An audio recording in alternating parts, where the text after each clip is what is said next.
at pagmamahal mo sa iyong pamilya at sa aming mga kapamilya, kaibigan, at lalo na sa Panginoon na walang sawa na nagmamahal sa amin.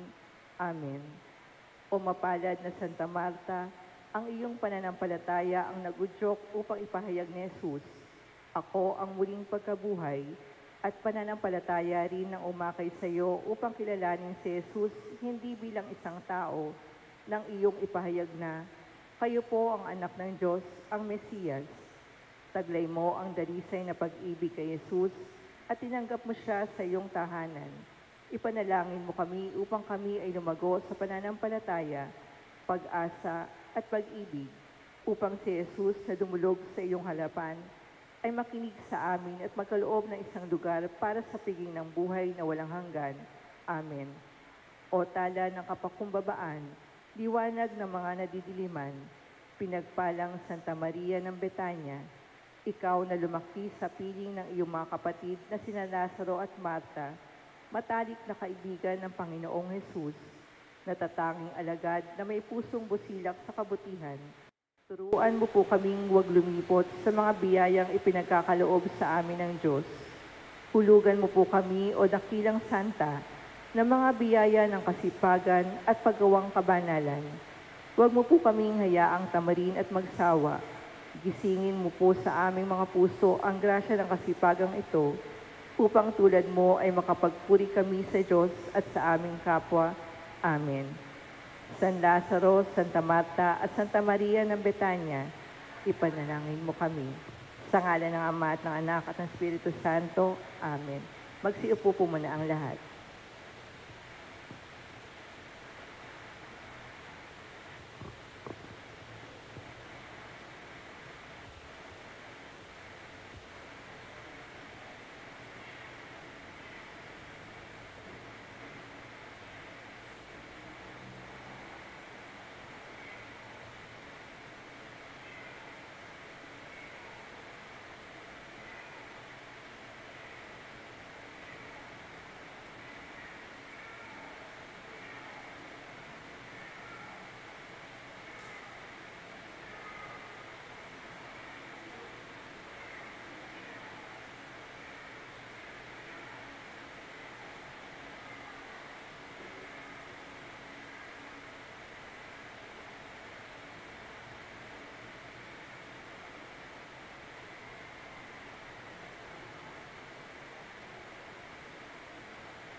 Magsitayo po ang lahat bilang panimula sa ating banal na misa, makiisa sa pambungad na awit.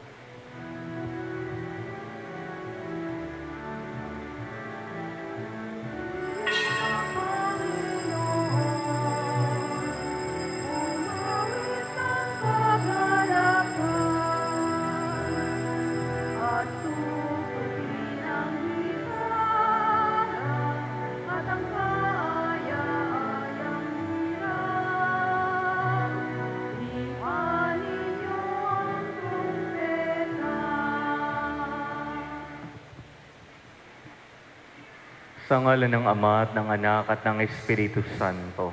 Amen.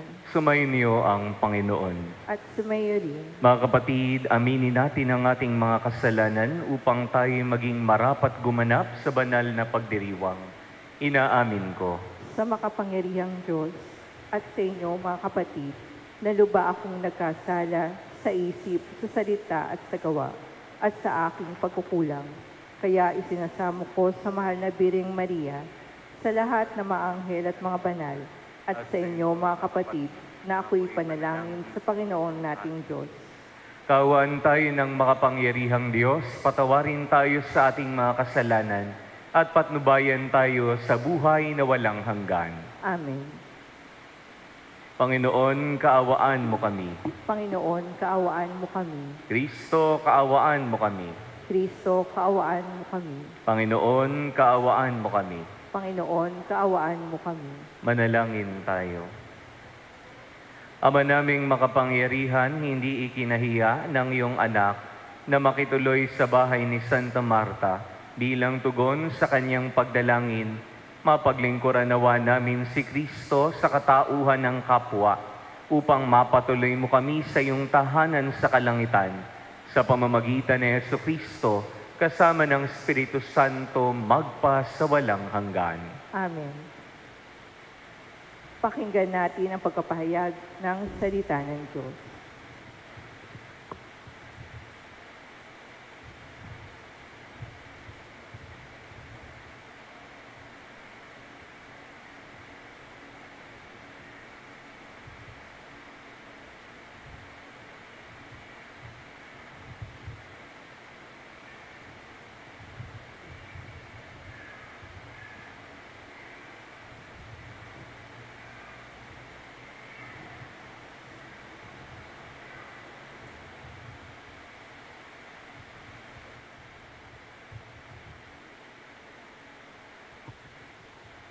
Ang salita ng Diyos mula sa unang sulat ni Apostol San Juan. Mga minamahal, mag-ibigan tayo sapagkat mula sa Diyos ang pag-ibig. Ang bawat umiibig ay anak ng Diyos at kumikilala sa Diyos.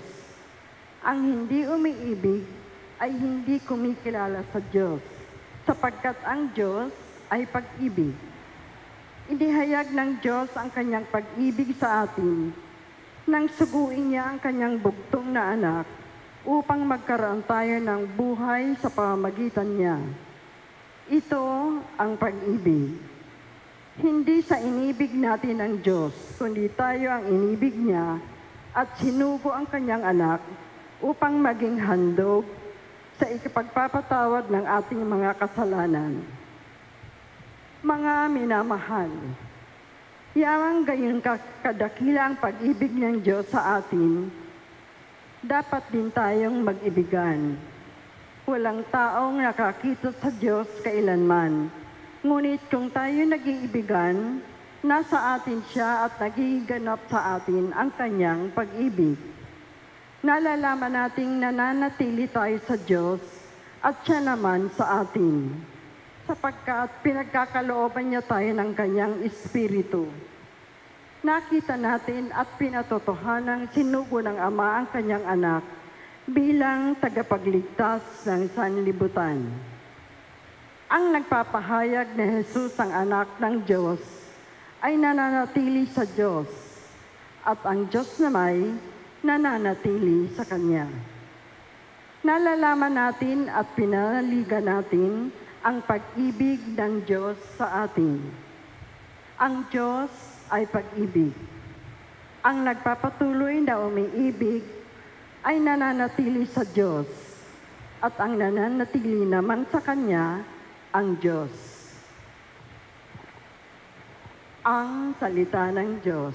Salamat sa Diyos.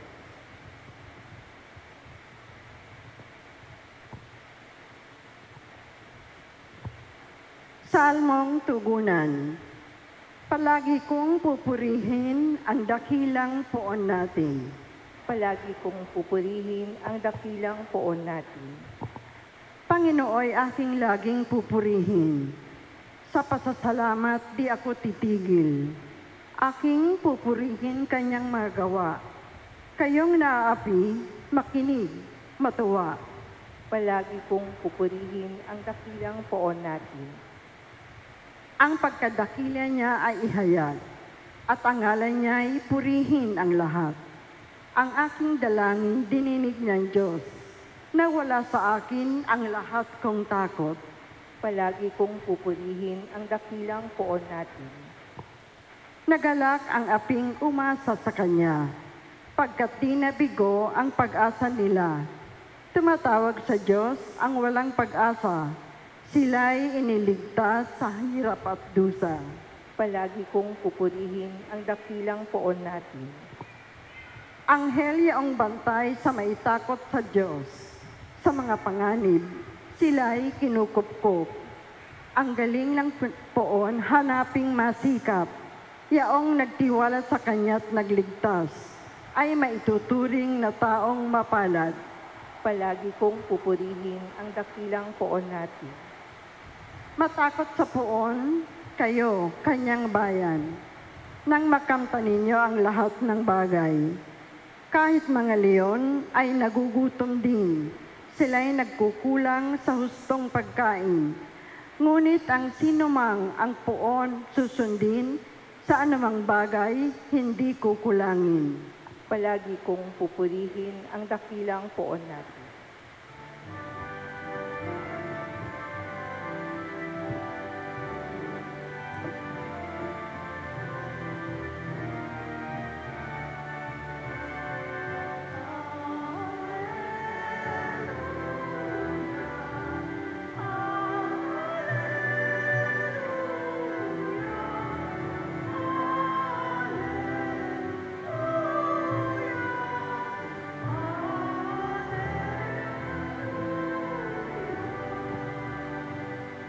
Sinabi ni Hesukristo, ako ang ilaw ng mundo at buhay ng alagad ko.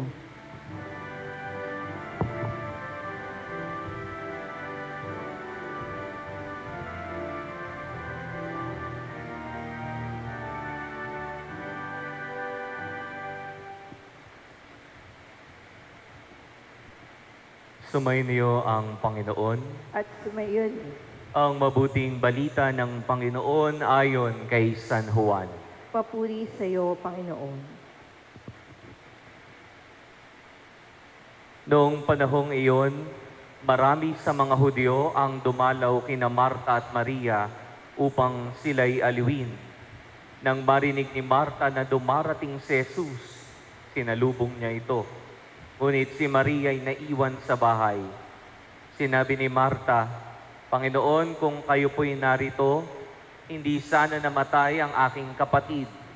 Ngunit nalalaman kong kahit ngayoy ibibigay sa inyo ng Diyos ang anumang hingin ninyo sa Kanya.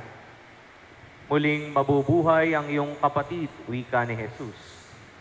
Sumagot si Marta, nalalaman ko pong siya'y mabubuhay uli sa huling araw sa muling pagkabuhay.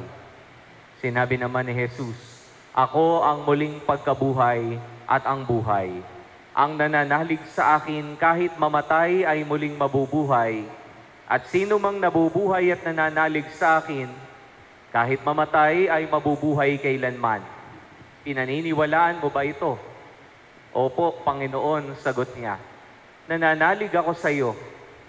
Kayo po ang anak ng Diyos, ang Mesiyas na inaasahang paparito sa sanlibutan. Ang mabuting balita ng Panginoon. Pinupuri ka namin, Panginoong Hesukristo. Magandang umaga po sa inyong lahat. Magandang umaga rin. Ngayong araw pong ito ay pinagdiriwang natin ang ating pagunita sa kapistahan ni na Santa Marta, Santa Maria at San Lazaro, ang tatlong magkakapatid. Siyang itinatampok po natin ngayong araw na ito. Dito po'y pinapakita ang importansya ng magkakapatid na importante para sa isa ang iyong kapatid. Marahil may mga pagkakataon na nagkakaawayan, hindi nagkakaintindihan dahil sa magkakaiba ng personalidad, ngunit pakatandaan natin, kahit na ano pa ang nagawa niyan, kapatid mo yan. Katulad po ni na Santa Marta, Santa Maria at San Lazaro, sana po'y nagtutulungan ang bawat magkakapatid at hindi po nag-aaway. Alam niyo po, very common po sa mga magkakapatid ang pag-aawayan, lalo tigit sa mga pag sila'y bata pa. Pero sana po ay hindi dalhin ang pag-aawayan hanggang sa sila'y tumanda na. Minsan daw po may isang batang babae na nahuli ng kanyang nanay na bago matulog ay nagdadasal. Sumilip yung nanay sa kwarto, nakita niya yung kanyang anak na babae nagdadasal. At pinakinggan niya at natuwa siya at nagalak sapagkat sa pakikinig niya sa dasal ng kanyang anak, narinig niya na isinasama din niya yung kanyang nakatatandang kapatid, yung kanyang kuya. At pagkatapos magdasal nitong batang babae, pumasok ang nanay sa kwarto at pinuri ang kanyang anak. Ang sabi ng nanay, "Wow, very good naman anak. Sinama mo pa talaga sa dasal yung kuya mo. Very good." At ang sagot ng bata, "Mami, sabi po kasi ni teacher namin, ipagdasal ang aming mga kaaway. Kaya po sinama ko po si kuya dahil lagi po kaming nag-aaway." At nagulat yung nanay sapagkat doon niya nalaman na yung kanyang mga anak pala nag-aaway-away. Mga kapatid, ano ang pinapakita? Ito po ang hamon para sa bawat isa sa atin. Kung mayroon kang kapatid, mahalin mo, unawain mo, at higit sa lahat, kung siya'y nagkasala, patawarin mo. Sasabihin mo, Father, ang sakit po ng ginawa niya sa akin. Hindi po siya nararapat sa aking pagpapatawad. Mga kapatid, kung ganito po ang ating kaisipan, para saan pa? Tanungin natin ang ating mga sarili. Para saan pa? At naging magkadugo kayong magkapatid. Sinasabi nga, ang dugo, ang magkadugo, dapat laging nagtutulungan. Blood is thicker than water, ika nga sa kasabihan. Pamilya ang dapat nauuna at natatakbuhan, hindi yung pamilya yung unang nababaliwala. Mga minamahal na kapatid, sa pagpapatuloy po ng ating banal na pagdiriwang, ito po ang paalala para sa bawat isa sa atin. Ingatan po sana natin ang ating mga kapamilya. Unawain, mahalin, at patawarin kung sila'y nagkasala. Iba-iba man po ang personalidad ng bawat isa, ngunit pakatandaan natin, magkadugo pa rin tayo. Dapat mahalin ang pamilya, dapat unawain, at dapat patawarin. Ating pagnilayan ito sa pagpapatuloy ng ating banal na pagdiriwang. Amen. Tatayo po ang lahat. Panalangin ng bayan. Mga kapatid, sa kapistahang ito ni Santa Marta, alalahanin natin ang mga taong naglilingkod sa atin araw-araw at hilingin natin sa Diyos na ipagkaloob sa kanila ang mga pagpapala at biyayang nais nilang makamit. Atin pong itutugon, Panginoon, dinggin mo ang aming panalangin. Panginoon, dinggin mo ang aming panalangin.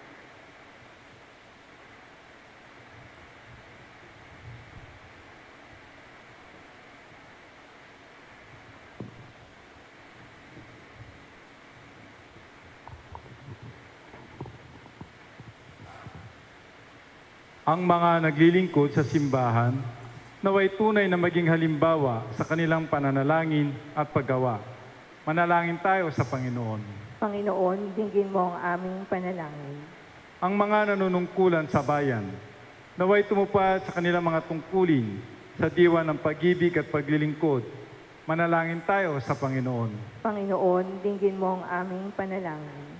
Tulad ni Marta, tayo naway magkusa at maging bukas palad sa pagbibigay ng kagalakan at ginhawa sa mga pinagkatiwala sa ating pangangalaga. Manalangin tayo sa Panginoon. Panginoon, dinggin mo ang aming panalangin. ang mga may sakit at matatanda, naway makaranas ng pangangalaga at pagtataguyod ng kanilang mga pamilya at mga kaibigan. Manalangin tayo sa Panginoon. Panginoon, dinggin mo ang aming panalangin. Ang mga yumaong mananampalataya na naglingkod nung sila ay nabubuhay pa, naway umani sa langit ng mga bunga ng kanilang mga pagsisikap. Manalangin tayo sa Panginoon. Panginoon, dinggin mo ang aming panalangin. Panginoong Diyos, humihingi kami ng biyaya ng paglilingkod. Marapatin mo na ang aming buhay at gawain ay maging mabunga para sa marami, upang kami ay makapaglingkod ng katulad ni Marta. Hinihiling namin ito sa pamamagitan ni Jesucristo na aming Panginoon ngayon at magpa sa walang hanggan. Amen.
Tatayo ang lahat.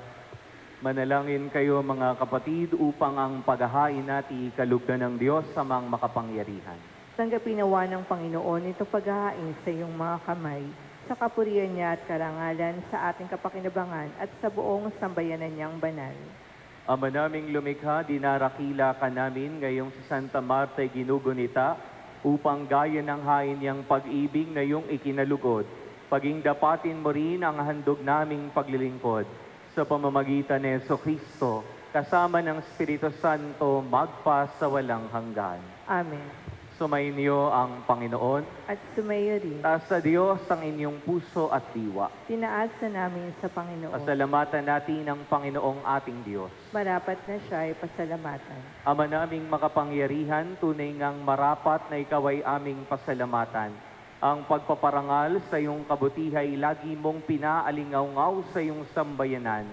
Sa pagkakaroon ng mga kaanib na maaasahan at tapat tulad mo sa pananagutan, upang magbunga ang punyagi ng iyong anak, na sa iyong pag-ibig kami makatulad. Ang mga banal na tao'y tumutulong sa lahat sa pagbibigay halimbawa at pananalangin wagas. Kaya kaisa ng mga anghel na nagsisiawit ng papuri sa iyo, nang walang humpay sa kalangitan kami nagbubunyi sa iyong kadakilaan. Santo, Santo, Santo, Panginoong Diyos ng mga hukbo, napupuno ang langit at lupa ng kadakilaan mo, o sana sa kaitaasan. Pinagpala ang naparirito sa ngalan ng Panginoon, o sana sa kaitaasan. Ama naming banal, ikaw ang bukal ng tanang kabanalan. Kaya't sa pamamagitan ng iyong Espiritu, gawin mong banal ang mga kaloob na ito upang para sa amin maging katawan at dugo ng aming Panginoong Hesukristo. Bago niya pinagtiisang kusang loob na maging handog, hinawakan niyang tinapay, pinasalamatan kaniya, pinaghati-hati niya iyon, iniabot sa kanyang mga alagad at sinabi, "Tanggapin ninyong lahat ito at kanin. Ito ang aking katawan na ihahandog para sa inyo.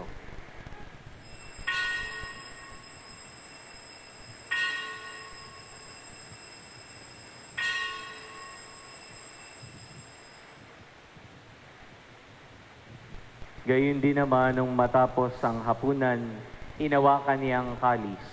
Uli kaniyang pinasalamatan. Iniabot niya ang kalis sa kaniyang mga alagad at sinabi, tanggapin ninyong lahat ito at inumin. Ito ang kalis ng aking dugo, ng bago at walang hanggang tipan. Ang aking dugo na ibubuhos para sa inyo at para sa lahat, sa ikapagpapatawad ng mga kasalanan. Gawin ninyo ito sa pag-alaala sa akin.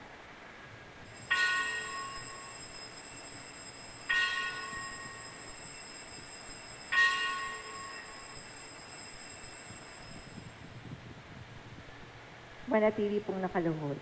Pagbunyi natin ang misteryo ng pananampalataya. Si Kristo'y namatay, si Kristo'y nabuhay, si Kristo'y babalik sa wakas ng panahon. Ama, ginagawa namin ngayon ang pag-alaala sa pagkamatay at muling pagkabuhay ng iyong anak. Kaya tiniyalay namin sa iyo ang tinapay na nagbibigay buhay at ang kalis na nagkakaloob ng kaligtasan. Kami nagpapasalamat dahil kami iyong binarapat na tumayo sa harap mo para maglingkod sa iyo. Sinasamo namin kaming magsalo-salo sa katawan at dugo ni Kristo ay mabuklod sa pagkakaisa sa pamamagitan ng Espiritu Santo. Ama, lingapin mo ang iyong simbahang laganap sa buong daigdig. Puspusin mo kami sa pag-ibig. Kaisa ni Leon na aming Papa, ni Dennis na aming obispo at ng Tanang Kaparian. Alalahanin mo rin ang mga kapatid naming nahimlay nang may pag-asang sila'y muling mabubuhay. Gayon din ang lahat ng mga pumanaw. Kawan mo sila at patuloyin sa iyong kaliwanagan. Kawan mo at paging dapating kaming lahat na makasalo sa iyong buhay na walang wakas. Kaisa ng mahal na Birheng Maria na Ina ng Diyos, ang kaniyang kabiyak ng puso si San Jose, kaisa ng mga apostol at lahat ng mga banal na namuhay dito sa daigdig ng kalugod-lugod sa iyo, may pagdiwang nawa namin ang pagpupuri sa ikararangal mo sa pamamagitan ng iyong anak na aming Panginoong Hesukristo. Sa pamamagitan ni Kristo, kasama niya at sa Kaniya, ang lahat ng parangal at papuri ay sa iyo, Diyos amang makapangyarihan, kasama ng Espiritu Santo, magpa sa walang hanggan. Amen. Magsitayo po ang lahat. Sa tagubilin po ng mga nakagagaling na utos sa turo ni Jesus sa Panginoon natin at Diyos, pahayag natin ng may lakas loob ang panalangin itinuro sa atin ng Panginoon.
Nihiling naming kami iadya sa lahat ng masama, pagkalooban ng kapayapaan araw-araw, iligtas sa kasalanan at ilayo sa lahat ng kapahamakan, samantalang aming pinananabikan ang dakilang araw ng pagpapahayag ng tagapagligtas naming si Jesucristo.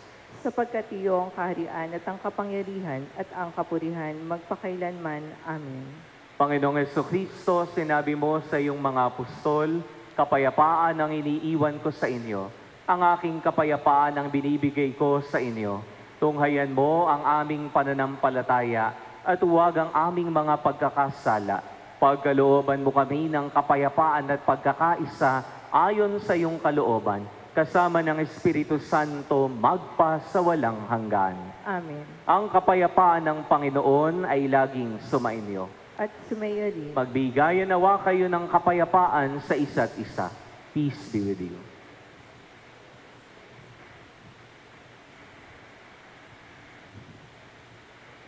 Kordero ng Diyos na nag-aalis ng mga kasalanan ng sanlibutan, maawa ka sa amin. Kordero ng Diyos na nag-aalis ng mga kasalanan ng sanlibutan, maawa ka sa amin. Kordero ng Diyos na nag-aalis ng mga kasalanan ng sanlibutan, ipagkaloob mo sa amin ang kapayapaan.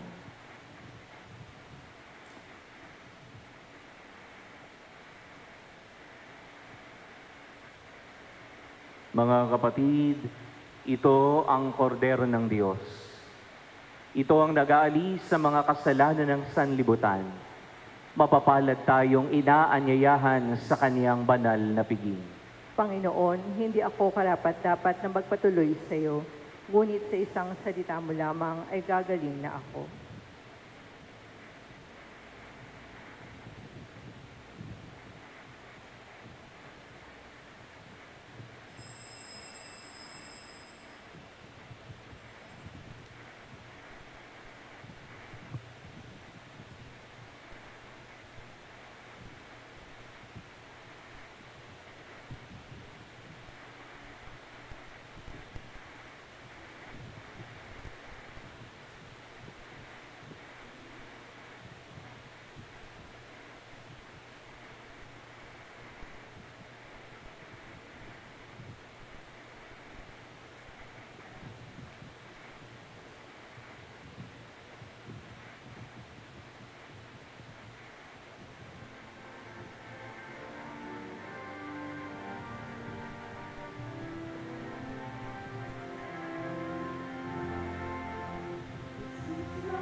Panalangin kay San Isidro Labrador. Ama naming makapangyarihan, nagpapasalamat kami sa iyong walang hanggang kabutihan sa katauhan ng aming patron na si San Isidro Labrador. Siya ang aming halimbawa sa buhay kabanalan at tapat na paglilingkod sa iyo. Matularan nawa namin ang kanyang pagiging matyaga upang kami ay makaganap sa aming mga tungkulin ng may katapatan, kasipagan at pagmamahal. Siya ang nagpatunay na ang pagsisikap na may kalakip na pananampalataya ay magdudulot ng kabanalan Ama naming mapagmahal, itinataas namin sa iyo ang aming pamayanan at parokya na aming ipinaampon sa pamamatnubay at pagkalinga ng aming patron na si San Isidro Labrador. Nawa ito ay mabuklod sa diwa ng pagtutulungan at pagmamalasakit sa bawat isa. Magkaroon din nawa kami ng maalap at dalisay na pagmamahal sa banal na misa upang kami ay mahubog sa buhay kabanalan para sa kadadakila ng iyong ngalan. Sa tulong ng iyong biyaya at sa panalangin ng aming patron na si San Isidro Labrador, nakikiusap kami na pagkalooban mo ng taimtim na pag-ibig sa iyo upang patuloy kami na magsikap na isabuhay ang aral ng aming pananampalataya ng may malinis na kalooban at matiwasay na pamumuhay sa araw-araw. Hinihiling namin ito sa ngalan ni Jesucristo na nabubuhay at naghaharing kasama mo at ang Espiritu Santo magpa sa walang hanggan. Amen. San Isidro Labrador, magsitayo po ang lahat. Manalangin tayo. Ama naming mapagmahal, pakundangan sa katawat dugo ni Kristo na aming tinanggap. Huwag mong ipahintulot na kami sa kasamaan masadlak. Sa halip, pakundangan kay Santa Martang Uliran, umunlad nawa kami sa pag-ibig na wagas araw-araw at makaharap nawa kami sa iyo sa langit kailanman sa pamamagitan ni Jesucristo kasama ng Espiritu Santo magpa sa walang hanggan. Amen. Sumainyo ang Panginoon. At sumayo rin. Pagpalain nawa kayo ng makapangyarihang Diyos, Ama at Anak at ng Espiritu Santo. Amen. Tapos sa ating pagdiriwang, humayo kayo sa kapayapaan ni Jesucristo. Salamat sa Diyos. Purihin natin ang Panginoon.